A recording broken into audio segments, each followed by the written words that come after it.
شہر اللہ المحرم، جسے محرم الحرام بھی کہا جاتا ہے۔ محرم کا لفظی معنی ہے حرام کیا گیا، یعنی جس مہینے کی حرمت ہے، جس میں بہت سے ایسے کام حرام کیے گئے ہیں جن کو ایک مسلمان نہیں کرتا یا ان کا کرنا اس کے لیے حرام میں آتا ہے۔ محرم کے مہینے کو شہر اللہ کہا جاتا ہے، اللہ کا مہینہ، اور اللہ کی طرف اس مہینے کی اضافت تعظیمی ہے، یعنی اس مہینے کی تعظیم کی وجہ سے اس کو اللہ کا مہینہ کہا جاتا ہے۔ اس سے اس مہینے کی امپورٹنس کا پتہ چلتا ہے۔ صحیح مسلم کی روایت میں آتا ہے، ابو ہریرہ رضی اللہ عنہ سے روایت ہے کہ رسول اللہ صلی اللہ علیہ وسلم نے فرمایا، رمضان کے بعد سب سے افضل روزے اللہ کے مہینے محرم کے ہیں۔ تو گویا اس مہینے کی بھی خاص عبادت پھر کیا ہوئی؟ روزے۔ عشر ذی الحجہ میں تو پہلے 9 دن کے روزے تھے، لیکن اس میں پورے مہینے میں سے جب بھی آپ چاہیں روزے رکھ سکتے ہیں۔ ضروری نہیں کہ پورے ہی مہینے کے روزے رکھیں جیسے رمضان میں رکھے جاتے ہیں، لیکن 10 تاریخ کا روزہ جو ہے اس کی خاص فضیلت ہے، اس کی تفصیل آگے آئے گی۔ محرم الحرام کی ایک اہمیت کی وجہ یہ بھی ہے کہ یہ ہجری سال کا پہلا مہینہ ہے، تو یہ مہینہ عظمت اور برکت والا ہے اور حرمت والا ہے۔ حسن بصری کہتے ہیں کہ بے شک اللہ نے سال کی ابتدا بھی حرمت والے مہینے سے کی اور اس کا اختتام بھی حرمت والے مہینے سے کیا، یعنی آغاز بھی حرمت سے، اختتام بھی حرمت پر۔ سال میں رمضان کے بعد اللہ کے ہاں محرم سے بڑھ کر عظمت والا کوئی مہینہ نہیں۔ تو اس سے کیا پتہ چلتا ہے کہ اگر کسی چیز کی ابتدا میں بھی حرمت ہے اور انتہا میں بھی، تو پھر ان دو کے بیچ میں کیا ہونا چاہیے؟ اس کا خاص خیال رکھنا چاہیے، یعنی جس کام کے آغاز میں اور جس کے اختتام پر خصوصی ہدایات دی جائیں اور اللہ سبحانہ وتعالیٰ کی عبادت اور خصوصاً روزے وغیرہ کی عبادت کی طرف متوجہ کیا جائے تو سال بھر بھی پھر اس کی عادت اپنا لینی چاہیے۔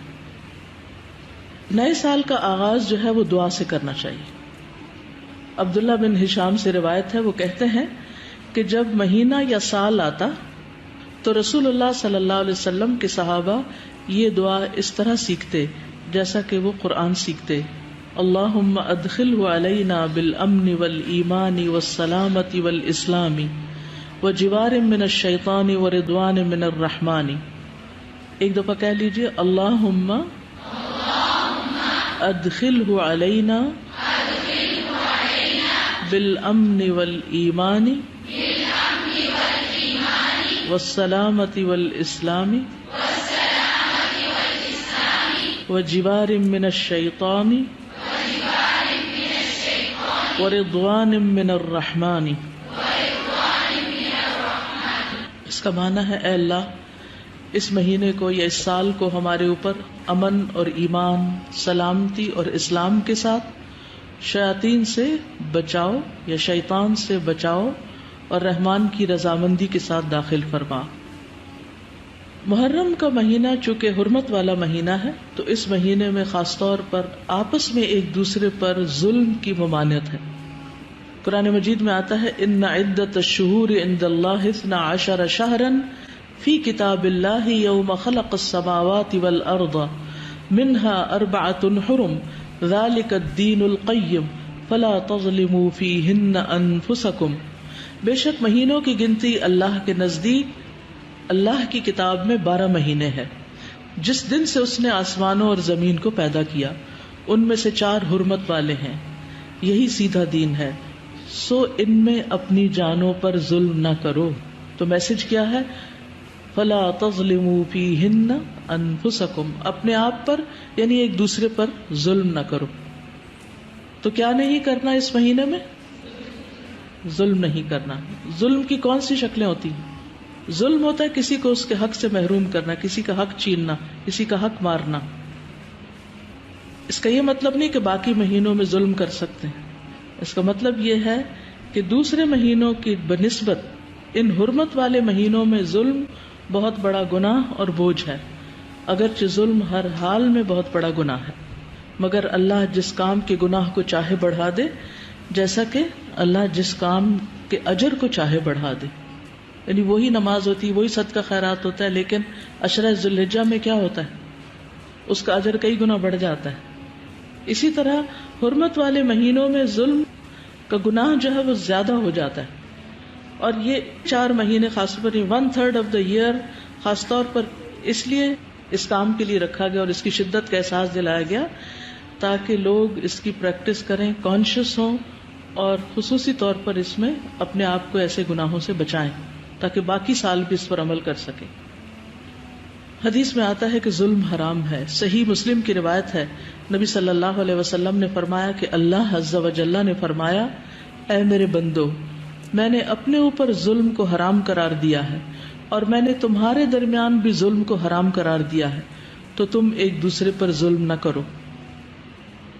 جان، مال اور عزت کی حرمت کا پاس رکھنا ضروری ہے. ابو ہریرہ سے روایت ہے کہ رسول اللہ صلی اللہ علیہ وسلم نے فرمایا، ایک مسلمان کی ہر چیز دوسرے مسلمان پر حرام ہے، اس کا خون، اس کا مال، اس کی عزت و آبرو.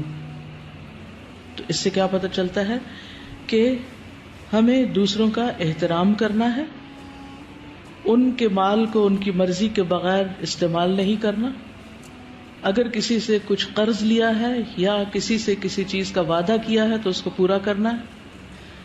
اسی طرح عزت و آبرو کے کسی کی غیبت، چغلی، طعن و تشنیع اور بلا وجہ دوسروں کو اذیت دینا،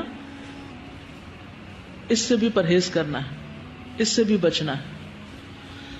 یعنی اس کا یہ مطلب نہیں باقی دنوں میں غیبت حرام نہیں، لیکن ان دنوں میں خصوصی طور پر اس سے بچنے کی پریکٹس کرنا ہے، کیونکہ اس میں ایسے کاموں کا گناہ اور زیادہ بڑھ جاتا ہے. ابو ہریرہ رضی اللہ عنہ سے مروی ہے کہ نبی کریم صلی اللہ علیہ وسلم نے فرمایا، مسلمان وہ ہوتا ہے جس کی زبان اور ہاتھ سے دوسرے مسلمان محفوظ رہیں، اور مومن وہ ہوتا ہے جس کی طرف سے لوگوں کو اپنی جان اور مال کا امن ہو. مومن کون ہے؟ کہ جس کی طرف سے انسان کو اپنی جان اور مال کا امن، کہ یہ مجھے کوئی نقصان نہیں دے گا، مجھے اس سے کوئی خطرہ نہیں، نہ میری جان کو خطرہ ہے اس سے اور نہ میرے مال کو، میں جہاں چاہوں بیگ رکھ دوں اس میں سے کوئی کچھ نہیں نکالے گا. تو جو کسی کی کوئی چیز دیکھ کے بھی اس کی ہاتھ کی ریچ میں بھی ہونے کے باوجود اس سے پرہیز کرتا ہے، یہ دراصل اس کے ایمان کی وجہ سے. ابن عمر سے روایت ہے، نبی صلی اللہ علیہ وسلم نے فرمایا، سب سے بڑے گناہ یہ ہیں، وہ آدمی جس نے ایک عورت سے شادی کی، اس سے اپنی حاجت پوری کی، پھر اسے طلاق دے دی اور اس کا حق کے مہر ہڑپ کر لیا، مہر ہی نہیں دیا اس کو. تو بیوی کو اس کا مہر نہ دینا یہ بھی ظلم کی ایک قسم ہے، یا اس کو نان نفقہ نہ دینا اور اس کا حق ادا نہ کرنا. دوسرا وہ آدمی جس نے کسی کو مزدوری پر لگایا اور اس کی اجرت خود نگل گیا. ابھی کوئی مجھے بتا رہا تھا کہ ایک شخص نے کسی کو کانٹریکٹ دیا، اس نے آگے لوگوں کو ہائر کیا، غریبوں مزدوروں کو، اور پھر ان سے کام لیا، لیکن جس کے ساتھ کانٹریکٹ تھا اس نے پیمنٹ ہی نہیں کی، اور یہ 2.5 کروڑ کا کانٹریکٹ تھا. اب وہ تو بھاگ گیا جس نے اصل پیمنٹ کرنی تھی، کام ہو گیا، جس نے کروایا جو بیچ کا بندہ تھا وہ پھنس گیا. اب وہ مزدور اور غریب اور وہ سارے اس کی جان کے پیچھے ہیں اور اس کو بد دعائیں دیتے ہیں، اور وہ اب کام کر کے تو ان کو آہستہ آہستہ ان کا قرضہ اتار رہے ہیں. تو ایسے بہت سے واقعات ہمارے ملک میں بہت عام ہیں کہ کام کرا کے کسی کو کام پہ رکھ کے اس کے مہینے کے بعد اس کو چھٹی کرا دینا، اس کو اس کا حق نہ دینا. کہ ویسے مزدوروں کو کسی بھی کام پہ لگا کے ان کو یا حق دینا ہی نہ یا پورا نہ دینا، جو طے کیا ہے اس میں کمی کر دینا، یا انصاف کے ساتھ طے نہ کرنا، یعنی کام زیادہ لینا اور اجرت کم دینا، یہ بھی ظلم کی شکل ہے. تیسرا وہ آدمی جس نے کسی چوپائے کو بے فائدہ قتل کر دیا، یعنی جانوروں کے بھی حقوق ہیں، ان کو بھی بلا وجہ نہیں مار سکتے آپ، ایک شغل تماشے کے طور پر. عبداللہ بن صائب رضی اللہ عنہ ابن یزید سے روایت ہے کہ وہ اپنے والد سے اور وہ عبداللہ کے دادا سے روایت کرتے ہیں، انہوں نے رسول اللہ صلی اللہ علیہ وسلم کو فرماتے ہوئے سنا، تم میں سے کوئی شخص اپنے بھائی کی کوئی چیز ہرگز نہ لے، نہ مذاق میں نہ حقیقتاً، بعض اوقات ہوتا ہے نا فرینڈ شپ ہوتی ہے اور ایک دوسرے سے کافی فرینک ہوتے ہیں، تو ہم سمجھتے ہیں کہ اب اس فرینکنس کے بعد ہمیں حق حاصل ہو گیا کہ ہم دوسرے کی چیز میں سے جب جو چاہیں نکال لیں، اس کا بیگ کھولیں، اس سے پین نکال لیں، کوئی کھانے کی چیز ہے تو وہ اٹھا کے کھا لیں. نہیں، یہ سب حرام ہے، چاہے ایک سوئی کیوں نہ ہو. اور خاص طور پر اگر کوئی کسی کا حق ظلمن چھین لیتا ہے قسم کھا کر، جھوٹی قسم کھا کر، تو خواہ پیلو کی ایک شاخ ہی کیوں نہ ہو، ایک مسواک جس کو کہتے ہیں، ایک مسواک، اگر اتنی سی چیز بھی کوئی کسی کی ظلمن چھینتا ہے تو قیامت کے دن اس کے لیے آگ ہے. تو بغیر کسی کی مرضی کے، اجازت کے، خوشی کے کوئی چیز نہیں لینی چاہیے، نہ مذاق میں نہ حقیقت میں. اچھا بعض اوقات ایسا ہوتا ہے نا، مثلا کسی نے کوئی انگوٹھی پہنی ہوئی ہے، کوئی زیور پہنا ہوا ہے، اچھا ذرا دکھانا مجھے، میں ذرا پہن کے دیکھوں کیسی لگتی ہے. اچھا پہن نہیں دیکھے، مجھے تو بہت اچھی لگی. اچھی لگ رہی ہے نا، اچھا میں چلو تھوڑے دن میں پہن لیتی ہوں. ایسے نہیں کر سکتے آپ. مسلمان کی عزتوں کا پاس رکھنا. انس بن مالک کہتے کہ رسول اللہ صلی اللہ علیہ وسلم نے فرمایا، جب مجھے میرے رب عز و جل نے معراج عطا کی تو اس رات میں ایک قوم پر میں گزرا، ان کے ناخن تانبے کے تھے، وہ ناخنوں سے اپنے چہرے اور سینے کھرچ رہے تھے. میں نے کہا یہ کون لوگ ہیں اے جبریل؟ انہوں نے فرمایا یہ وہ لوگ ہیں جو لوگوں کا گوشت کھاتے ہیں، ان کی عزت و آبرو کے درپے رہتے ہیں. یعنی چاہے سامنے کسی کی بے عزتی کرنا بلا وجہ خواہ میں یا کسی کی پیٹھ پیچھے، تو کسی کی بھی عزت کے ساتھ کھیلنا جو ہے اپنے آپ کو نقصان دینا ہے. عبد الرحمن بن غنم سے مرفوعاً مروی ہے کہ اللہ کے بہترین بندے وہ ہوتے ہیں جنہیں دیکھ کر اللہ یاد آ جائے، اور اللہ کے بدترین بندے وہ ہوتے ہیں جو چغل خوری کرتے ہیں، دوستوں کے درمیان جدائی ڈالتے ہیں، باغی، بیزار اور متعنت ہوتے ہیں، سرکش ہوتے ہیں. اسی طرح ابو ہریرہ کہتے ہیں کہ نبی صلی اللہ علیہ وسلم نے فرمایا، بنی آدم کے اعمال ہر جمعرات کو پیش کیے جاتے ہیں، لیکن کسی قطع رحمی کرنے والے کے اعمال قبول نہیں کیے جاتے. یعنی رشتوں کو کاٹنے والے، رشتوں کے ساتھ ظلم اور زیادتی کرنے والے کے اعمال نہیں. تو ہمیں ان مہینوں میں خاص طور پر حقوق العباد کا خیال رکھنا ہے. یہ حقوق العباد کی ادائیگی کے مہینے ہیں. دوسرا کرنے کا کام اس مہینے میں روزے رکھنے. ابو ہریرہ کہتے ہیں کہ رسول اللہ صلی اللہ علیہ وسلم نے فرمایا، رمضان کے بعد سب سے افضل روزے اللہ کے مہینے محرم کے ہیں. یعنی مہینے کے اعتبار سے محرم کے روزے افضل ہیں رمضان کے بعد. ویسے تو ذوالحج کے پہلے عشرے میں تو سارے اعمال افضل ہیں، لیکن وہ صرف پہلے 10 دن کی بات ہے، اور یہاں کیا ہے، پورے مہینے کی بات ہو رہی ہے. لیکن یہ بات ثابت ہے کہ نبی صلی اللہ علیہ وسلم نے اس پورے مہینے کے روزے نہیں رکھے، یعنی کمپلیٹ نہیں کیا محرم کو. اس سے اس مہینے کے روزوں کی ترغیب تو ملتی ہے، لیکن پورے مہینے کے روزوں کی پابندی نہیں. خصوصاً عاشورہ کا روزہ، 10ویں تاریخ کا روزہ. جب آپ سے اس دن کے روزے کے بارے میں پوچھا گیا تو آپ نے فرمایا، یہ روزہ گزرے ہوئے 1 سال کے گناہوں کا کفارہ بن جاتا ہے. یعنی پچھلے محرم سے لے کے اب تک کے جو گناہ ہوں گے وہ انشاءاللہ معاف ہوں گے. صغیرہ گناہوں کی طرف اشارہ ہے. 10 تاریخ جو ہے اس مہینے کی، وہ خاص طور پر بہت اہم ہے روزے کے اجر و ثواب کے اعتبار سے. لیکن ہمارے ہاں عموماً عاشورے کا دن حضرت حسین رضی اللہ عنہ کی یاد میں منایا جاتا ہے. وہ ایک تاریخی واقعہ ہے جو بعد میں پیش آیا ہے. تو نبی صلی اللہ علیہ وسلم کے دور سے ہی اس دن کی بڑی اہمیت ہے. یہود اس دن کے بارے میں کہتے تھے، ھذا یوم صالح، یہ ایک اچھا دن ہے. بخاری میں آتا ہے ھذا یوم عظیم، یہ بڑی عظمت والا دن ہے. تو 10ویں محرم کیا ہے؟ اچھا اور عظمت والا دن ہے. یہ کعبہ کو غلاف پہنانے کا دن ہے. حضرت عائشہ سے روایت ہے، کہتی ہیں کہ لوگ رمضان کے روزے فرض ہونے سے پہلے عاشورہ کا روزہ رکھا کرتے تھے، اور اس روز کعبہ کو غلاف پہنایا جاتا تھا. یہ یہود کی عید کا بھی دن ہے. ابو موسیٰ سے روایت ہے، انہوں نے فرمایا یہودی عاشورہ کے دن کو بطور جشن مناتے تھے. نبی صلی اللہ علیہ وسلم نے فرمایا تم اس دن روزہ رکھو، کیونکہ انہیں فرعون سے نجات ملی تھی اس دن، تو اس کی یاد میں وہ اس کو خوشی کا دن بنا کر مناتے تھے. یہ ان کی عورتوں کے سجنے اور بننے کا دن تھا، یعنی اس دن وہ خوب تیار ہوتی تھی کیونکہ جشن کا دن ہوتا تھا، جیسے ہم لوگ عید کے دن کرتے ہیں. ابو موسیٰ سے روایت ہے، یہ صحیح مسلم کی روایت ہے، وہ کہتے ہیں کہ اہل خیبر یوم عاشورہ کا روزہ رکھتے تھے، وہ اسے عید کا دن قرار دیتے اور اس دن اپنی عورتوں کو زیورات اور بہترین لباس پہناتے. تو رسول اللہ صلی اللہ علیہ وسلم نے فرمایا تم بھی اس دن روزہ رکھا کرو، یعنی وہ لوگ عید مناتے ہیں تو تم کیا کرو، روزہ رکھو. اللہ کے رسول صلی اللہ علیہ وسلم نے اس کے بارے میں فرمایا یقیناً عاشورہ اللہ کے دنوں میں سے ایک دن ہے، یعنی خاص دنوں میں سے ہے، تو جو چاہے اس دن روزہ رکھے، جو چاہے چھوڑ دے، یعنی نفلی روزہ ہوگا، فرض نہیں ہے. رمضان کے روزے فرض ہونے سے پہلے یہ فرض تھا. ابن عباس سے روایت ہے، وہ کہتے ہیں کہ میں نے نبی صلی اللہ علیہ وسلم کو نہیں دیکھا کہ عاشورہ کے دن اور رمضان کے مہینے کے علاوہ کسی دن کو افضل سمجھ کر آپ نے اس دن کا روزہ رکھا ہو، یعنی اس دن کو افضل سمجھا. اب آپ کہیں گے کہ وہ جو 9 ذی الحج والی بات ہے کہ وہ 2 سال کے گناہوں کی معافی ہے، تو اس دن آپ حج کر رہے تھے اور حج کرنے والے 9 تاریخ کو روزہ نہیں رکھتے. یہ نجات کا دن اور شکر کے روزے کے طور پر یہود کے ہاں مشہور تھا. جب نبی صلی اللہ علیہ وسلم مدینہ آئے تو وہاں کے لوگ ایک دن یعنی عاشورہ کا دن روزہ رکھتے. ان لوگوں نے بتایا یہ بڑی عظمت والا دن ہے، اسی دن اللہ تعالیٰ نے موسیٰ علیہ السلام کو نجات دی.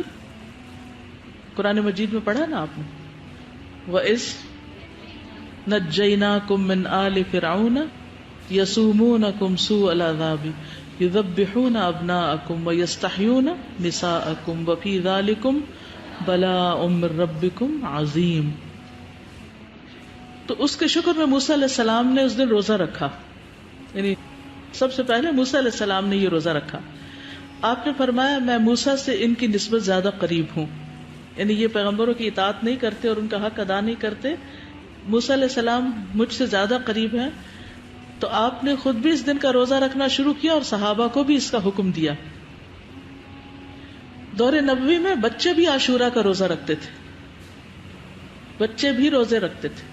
ربیہ بنت معوذ سے روایت ہے کہ نبی صلی اللہ علیہ وسلم نے عاشورہ کی صبح انصار کے گاؤں میں کہلا بھیجا جس نے صبح اس حال میں کی ہو کہ روزے سے نہ ہو تو وہ اپنا باقی دن پورا کر لے. یعنی درمیان میں بھی روزے کی نیت کی جا سکتی ہے، نفلی روزے کی. اور جو شخص روزہ دار ہو تو وہ روزہ رکھے، یعنی جسے نیت کر لی ہے وہ پورا کرے. ربیہ کہتے ہیں کہ اس کے بعد ہم لوگ خود بھی روزہ رکھتے اور اپنے بچوں سے بھی رکھواتے. ہم انہیں اون کا ایک کھلونا دے کر بہلائے رکھتے، جب کوئی کھانے کے لیے روتا تو وہی دے دیتے، یہاں تک کہ افطار کا وقت آ جاتا. یہ تربیت ہے نا، ٹریننگ ہے. تو ضروری نہیں کہ ہر وقت جب بچہ روئے اس کو ضرور دودھ دیا جائے یا کھانے کو دیا جائے، تھوڑی دیر رونے بھی دیا جائے یا بہلا دیا جائے. اس دن کا روزہ جو ہے یہ مستحب ہے. جابر کہتے کہ رسول اللہ صلی اللہ علیہ وسلم ہمیں عاشورہ کا روزہ رکھنے کا حکم دیتے، ہمیں اس کی ترغیب دیتے اور اس موقع پر ہماری نگرانی فرماتے، یعنی رکھا ہے کہ نہیں. اس کے بعد جب رمضان کے روزے فرض کر دیے گئے تو آپ نے ہمیں نہ حکم دیا نہ منع کیا اور نہ اس موقع پر ہماری نگرانی کی، یعنی نفلی روزہ ہو گیا، مستحب ہو گیا. حضرت عائشہ سے روایت ہے کہ جاہلیت کے ایام میں عاشورہ کے دن کا روزہ رکھا جاتا تھا. جب اسلام آ گیا تو اب جو چاہے اس کا روزہ رکھ لے اور جو چاہے اسے چھوڑ دے. لیکن نبی صلی اللہ علیہ وسلم نے 2 دن کے روزے کا ارادہ کیا، یعنی 9 اور 10 کا. عبداللہ بن عباس کہتے ہیں جب رسول اللہ صلی اللہ علیہ وسلم نے یوم عاشورہ کا روزہ رکھا اور اس کا روزہ رکھنے کا حکم دیا تو صحابہ نے عرض کی اللہ کے رسول یہی دن ہے جس کی یہود و نصارہ تعظیم کرتے ہیں. اس پر رسول اللہ صلی اللہ علیہ وسلم نے فرمایا جب آئندہ سال ہوگا تو اگر اللہ نے چاہا تو ہم 9ویں دن روزہ رکھیں گے. کہا اس کے بعد آئندہ سال نہیں آیا کہ رسول اللہ صلی اللہ علیہ وسلم وفات پا گئے. ٹھیک ہے، تو افضل کیا ہے 2 دن کا رکھ لیا جائے، 9 اور 10 کا. اور 9 محرم جو ہے بعض کے نزدیک 9 اور بعض 10 دونوں کو عاشورہ کا دن بھی کہا جاتا ہے. پہلا عشرہ ہے نا اس میں، جی نہیں 11 والی روایت ضعیف ہے، یعنی بعض کہتے ہیں 10 اور 11 بھی رکھ سکتے ہیں، لیکن یہ کہ 11 تاریخ کے روزے کی روایت ضعیف ہے. اصل میں 9 اور 10 ہی ہے. ابن القیم کہتے ہیں کہ ابن عباس کا یہ کہنا تم محرم کا چاند دیکھو تو گنتے رہو اور 9ویں تاریخ کے دن کی صبح روزے کی حالت میں کرو. تو اس سے مراد یہ نہیں کہ عاشورہ 9ویں تاریخ کو کہتے ہیں، بلکہ ان کی مراد یہ ہے کہ 10ویں سے پہلے 9ویں کا روزہ بھی رکھو، کیونکہ آپ نے فرمایا تھا کہ اگر میں زندہ رہا تو روزہ رکھوں گا. تو یہ ایک طرح سے آپ کی سنت ہو گئی، کیونکہ آپ نے اس کے بارے میں خود صحابہ کو ترغیب دلائی. بچے چلیں اگر 2 نہیں رکھ سکتے تو 1 تو رکھوائیں. اور یہ جو الفاظ ہیں نا سلسلۃ الاحادیث الضعیفہ کے، کہ اگر میں زندہ رہا تو یوم عاشورہ سے 1 دن پہلے یا 1 دن بعد میں روزہ رکھنے کا حکم دوں گا، یہ روایت ان الفاظ سے منکر ہے، یعنی اس کا انکار کیا گیا ہے، اس کی سند ضعیف ہے. اسی طرح ابن عباس کا بھی ایک قول ہے جو نبی صلی اللہ علیہ وسلم سے وہ روایت کرتے ہیں کہ آپ نے فرمایا یہود کی مخالفت کرو اس طرح کہ 1 دن پہلے یا بعد کا روزہ رکھو، تو اس کی سند ضعیف ہے، تو اس لیے بعد والا نہیں. ابن تیمیہ رحمہ اللہ کہتے ہیں صحیح بات تو یہ ہے کہ 9 اور 10 دنوں کا روزہ رکھنا مستحب ہے، کیونکہ آپ کا آخری حکم یہی تھا کہ اگر میں اگلے سال زندہ رہا تو 9ویں کا بھی ساتھ رکھوں گا. تو زیادہ افضل کیا ہے؟ ویسے تو پورے مہینے میں روزے رکھ سکتے ہیں، آپ چاہیں تو 11ویں کا ساتھ رکھ لیں، 3 اکٹھے رکھ لیں، لیکن وہ جو ہے نا فضیلت والی بات اور مستحب ہونے والی بات وہ 9 ہی کی ہے. اب اگر آپ کچھ کہنا چاہیں، کچھ فرمانا چاہیں تو فرما لیں. جی سوال کیجئے. یہ جو سوال تھا کہ اب کسی کا مال آپ نے مذاق میں بھی نہیں لینا اور یعنی جان بوجھ کے بھی نہیں لینا، تو اس میں شوہر اور بیوی کے درمیان جو ہوتا ہے، یعنی آپ صلی اللہ علیہ وسلم نے ہند کو اجازت دی تھی کہ ابو سفیان ان کو جیب خرچ نہیں دیتے تھے، تو صرف اتنا جو اس کے اور اس کے بچوں کی بنیادی ضروریات کے لیے کافی ہو وہ لے سکتے ہیں، لیکن باقی اس طرح کھلی چھٹی نہیں ہے کہ جب جتنا چاہیں، الا یہ کہ کسی نے اجازت دے رکھی ہو اور ATM کا کارڈ دیا ہوا ہو کہ جب جتنا جی چاہے نکال لو، تو پھر ٹھیک ہے. وہ تو دیکھیں گھر میں کھانے کی چیزیں کھانے کے لیے آتی ہیں نا. نہیں دیکھیے کچھ چیزیں ایسی ہوتی ہیں جو وہ اپنے خاص جگہ پر بیگ میں یا دراز میں رکھتے ہیں کہ یہ میری ہیں، وہ تو اور بات ہے. دیکھیے کچھ ایسی تھی لا کے بس کامن ہے گھر میں رکھی ہوئی ٹیبل پر جو مرضی کھائے، تو اس میں تو کوئی ممانعت نہیں. باسی چیز ایسی بھی ہوتی ہے نا کہ جو بیماری کی وجہ سے اس کو کھانی ہوتی ہے، ہر ایک کے لیے نہیں ہوتی، تو ان چیزوں میں پھر انسان کو احتیاط کرنی چاہیے. تو اب آپ کو بات سمجھ آ گئی کہ 9 تاریخ کا جو روزہ ہے وہ نہ رکھا تو پھر اجر سے محرومی ہو سکتی، تو احتیاط کا تقاضا یہی ہے کہ 9 کا رکھا جائے ساتھ. جی کچھ کہہ رہے؟ السلام علیکم. وعلیکم السلام. یہ جو آپ نے ابھی حدیث ہمیں بتائی کہ آپ نبی کریم صلی اللہ علیہ وسلم جب معراج پہ گئے تو دیکھا کہ ایک جو گروہ یا طبقہ تھا جہنم کے، وہ اپنے چہرے اور جسم کو کھرچ رہا تھا، یعنی کہ ناخنوں سے، لوہے کے ناخنوں سے نا، تو یہ مسلمانوں کی عزتوں کا یعنی پاس نہ کرنے، تانبے کے ناخن، تانبے کے ناخن، لوہے کے. تو اگر ہم یہ سوچیں ذرا سی دیر کہ اگر ہمیں کٹ لگ جائے کوئی چھری سے ہے تو ہمیں کس قدر تکلیف ہوتی ہے نا، نہ کہ وہ مسلسل ہی اذیت، اور ہم ان باتوں کا ذرا سا بھی خیال نہیں رکھتے نا. اور تو اور گروپ بنا لیتے ہیں واٹس ایپ پہ، اور پھر جس کی بدگمانی کرنی ہوتی ہے خود بھی کرتے ہیں، دوسروں کو بھی ملوث کر دیتے ہیں. اصل مسئلہ ہی اس وقت بڑھتا ہے جب ہم دوسروں کو ملوث کرتے ہیں، اوروں کو بھی ساتھ پارٹی بنا لیتے ہیں. ایک چھوٹا سا بھی کوئی نشان ہو تو عورتیں کتنی کانشیس ہوتی ہیں کہ ہمارے چہرے پر کوئی نشان ہو، کہاں یہ کہ انسان کھال نوچے. چلیے نہیں کافی ٹھیک ہے. وآخر دعوانا ان الحمد للہ رب العالمین. السلام علیکم ورحمۃ اللہ وبرکاتہ.